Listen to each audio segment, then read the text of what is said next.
Yung patatalbugin mo yung rubber ball, tapos may mga jack or pebbles kayong pupulutin. Tapos i-catch mo ulit yung rubber ball after mag-bounce. Putek, Ben! Sa sobrang fast hands ko nung bata ako, natatalo ko yung mga babaeng kalaro ko.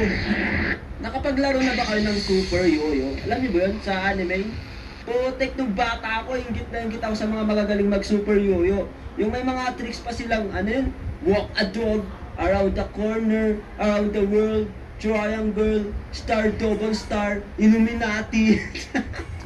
Dahil na-amaze ako sa mga nakakagawa noon, ay bumili din ako gamit ang aking baon. Sorry to my parents, I failed you. At nung nakabili na ako ay nag-practice ako mag-yoyo at pinapasikat ko sa mga pinsan ko kahit sablay naman yung tricks ko. Kita mo yun? Kita mo yun? Galing ko, no? Eh, bakit naghiwala yung yoyo mo nung nilaro mo? Ponak ka ba? Ano yan? Splitting yoyo technique. Di mo ba alam yun?